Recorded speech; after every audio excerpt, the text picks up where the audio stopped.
All right. Oh, good. Okay.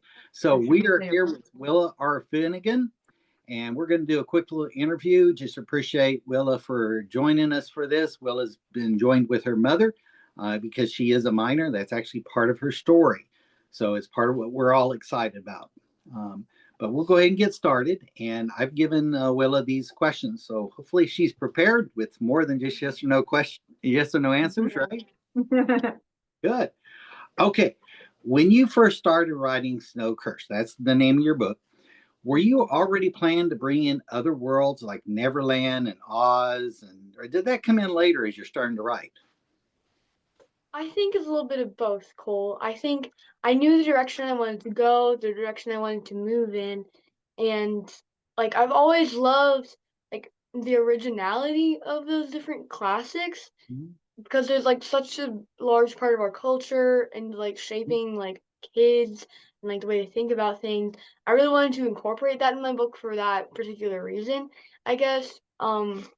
But yeah, I just always have loved Alice in Wonderland and The Wizard of Oz and King Arthur and all of those things. I just find them so interesting, and the imagination and creativity in those stories really just speaks about the author, in my opinion. But yeah. I So a think little it's bit of creative. both. Well, your book sets up the curse early. I mean, you got it in the name, Snow Curse. Mhm.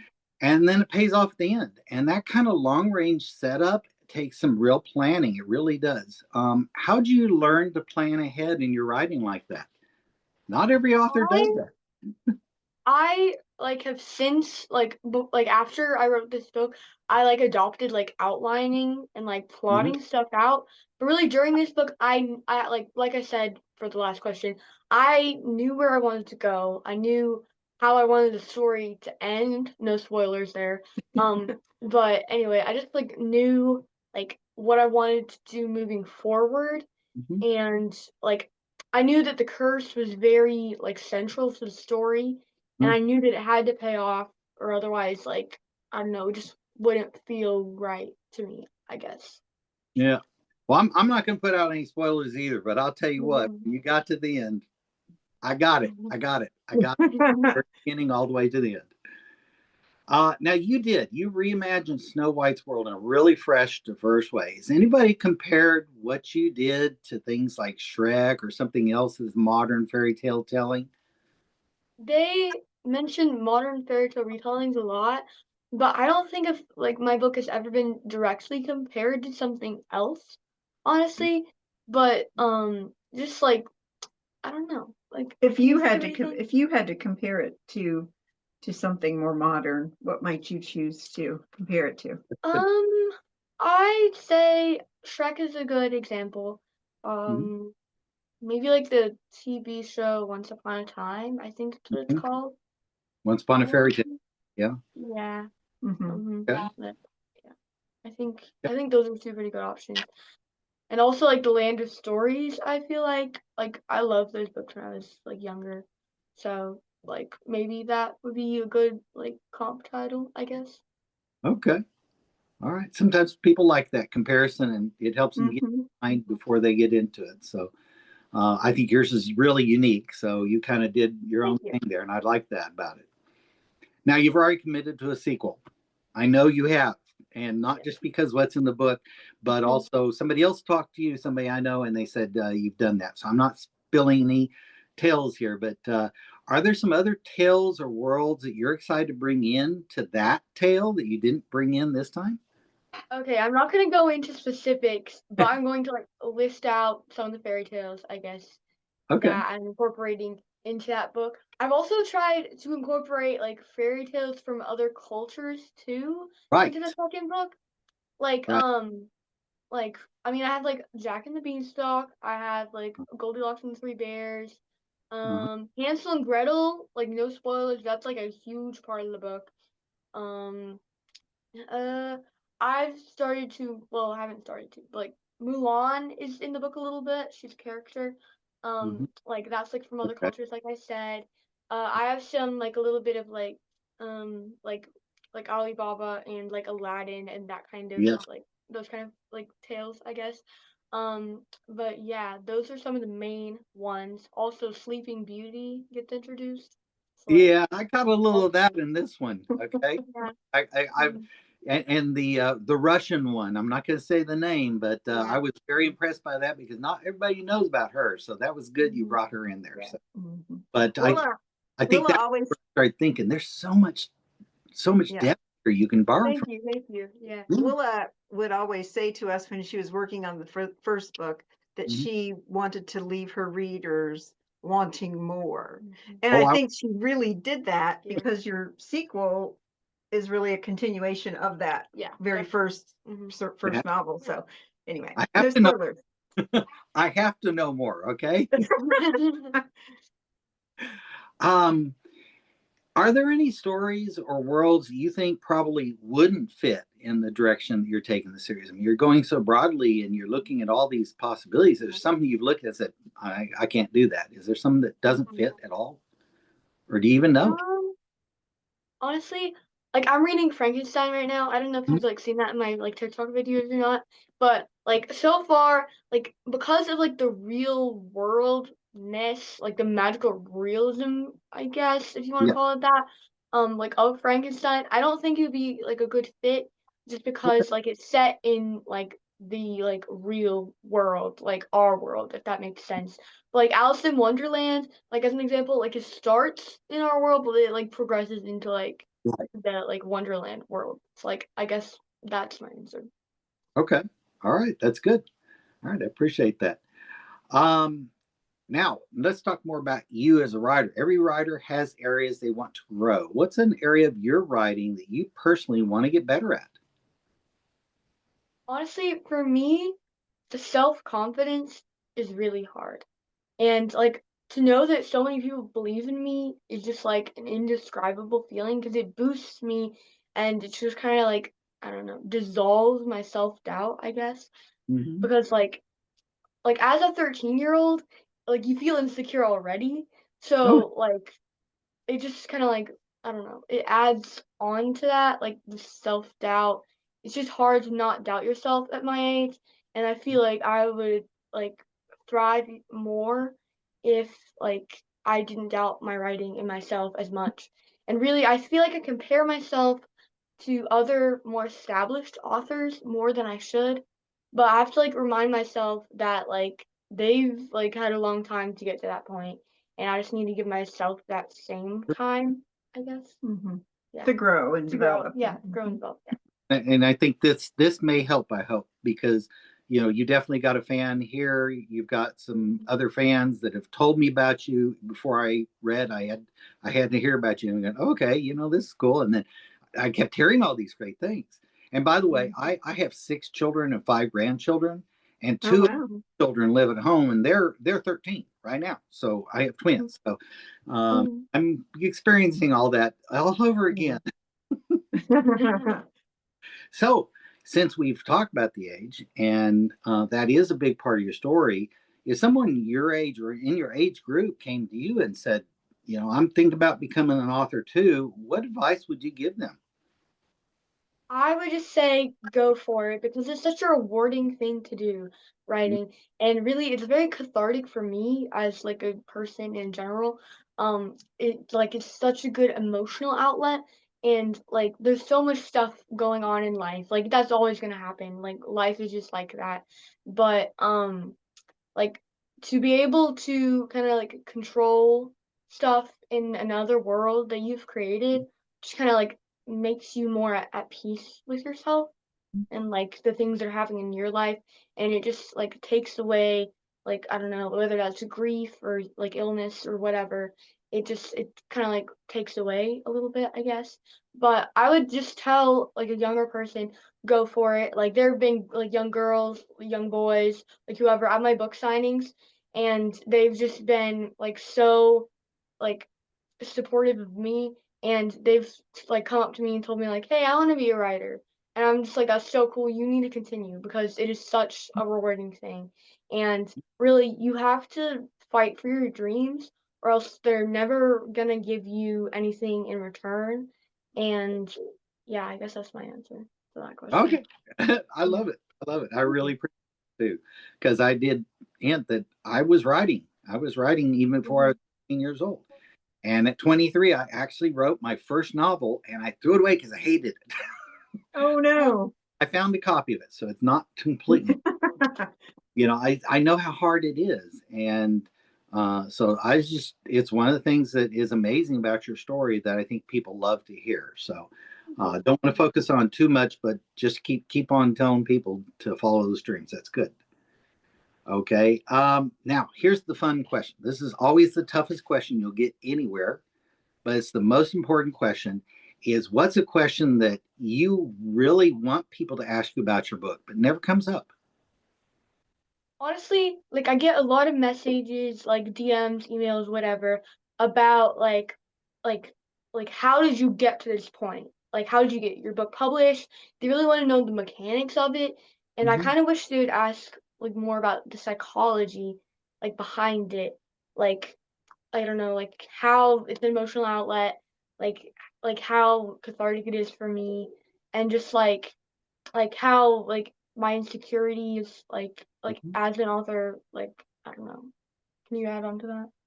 Like Well, I think, for any author, yeah. probably of any age. Now, I'm not an author, so I can't Mhm. exactly relate, but I would think it would be difficult for Mhm. authors to, put their work out there Yeah. for Be people to vulnerable, read, really. to be vulnerable. Yes, that's Yeah. exactly right. And so like with Willa, I think there is a little bit of a sense of insecurity because of her age. Mhm. But then also, I think the world hasn't beaten her down Right. like it does adults a lot of times. Right. So, that balance, I think, Mhm. does help you Yeah. as a child Mhm. author. Definitely. But people they even ask my husband and I, how did she actually do this? And they Yeah. really want to know, like, okay, well, how do you go from having a manuscript to a published, novel? Right. And there is a lot of wonder of that. Mhm. We didn't know how to do it, so Yeah. we, chose to go through a hybrid publisher that could guide Mhm. us through. Um, but I think that something that people don't really think about is, yes, like Willa said, all of that psychology behind it. Like she had to really decide, Mhm. was she willing Mhm. to put her story out there Mhm. for Right. people to Yeah. read and to be prepared, if people really liked it Yeah. or if they didn't, because there Definitely. are people who Yeah. may not. Yeah. So do you want to add to that? I mean, I think that just Yeah. in our family journey Mhm. behind this book, Mhm. we all kind of had those psychological times where Yeah. we were like, is this really going to happen? Like Mhm. we Sure. wanted to support Willa, but we had no idea really how to do this. And so Sure. again, self-doubt, putting it out there, and she as our young child, we're thinking, oh gosh, we're making her more vulnerable to the world. Like what happens if we put it out there and then she gets really negative feedback or whatever? And of course, we've read it and we love it, but Mhm. still, Yeah. with your child, you're guarded and Yeah. you don't want them, their feelings to be hurt or things like that. But I think it's I think it's a lot of that psychology behind it, not just the mechanics of Yeah. going from A to B to Mhm. C to being on a bookshelf somewhere. Yeah. There's And a lot more involved. And I really wish that people would ask me that more because like being vulnerable is so hard, like my mom said. And it's just like you just have to put yourself out there and like hope for the best. And even if you don't get the best, that's okay because that's that person's opinion. And really at the end of the day, you still reach them with your book in some sort Sure. of way. Sure. And I appreciate that because this is why I say it's a hard question Mm-hmm. when you have the questions ahead of time. But I think it's a great question because it really does tell us more about you and what's important to you. And I really appreciate what you said about the psychology and all the things that are going on inside your mind, inside your family. So Mm-hmm. um, a friend of mine challenged. Well, actually, this has happened more than once where people have been challenged, not that they loved it or hate it, but the people that just don't say anything, and they just Mm-hmm. feel like, well, did they hate it? I don't even know. It's Right. So Yeah. that's in that psychology too, I'm sure. Yes, it is. It Definitely. is. Okay, now it's the other way around. You get a chance to ask a question if you're interested in anything.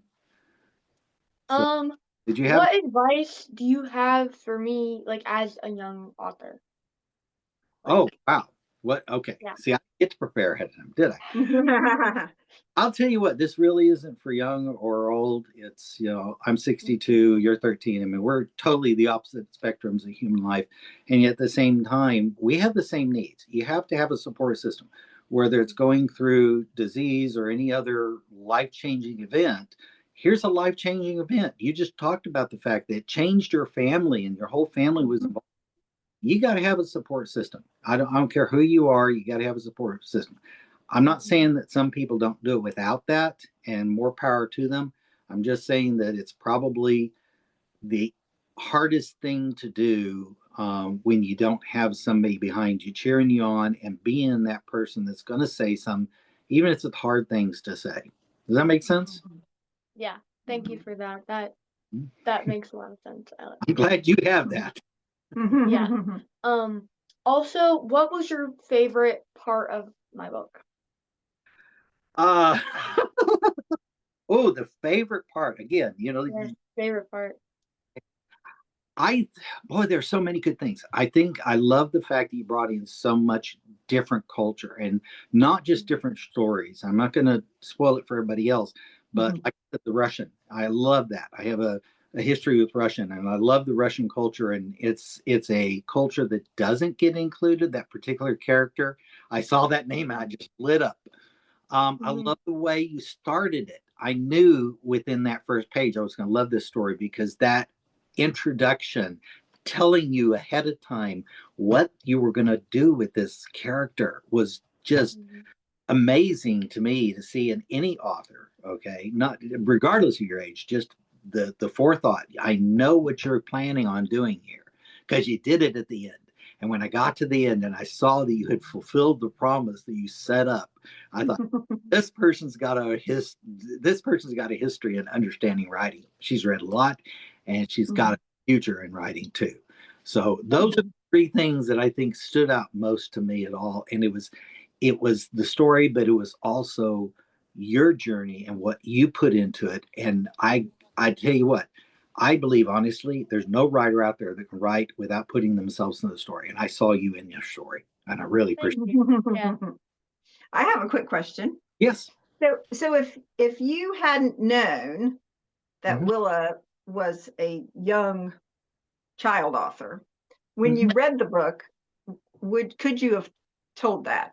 Would you have been able to understand that she was, a child when she wrote? She was 11 when she wrote Snow Curse. Right. I know she was 11 when she started.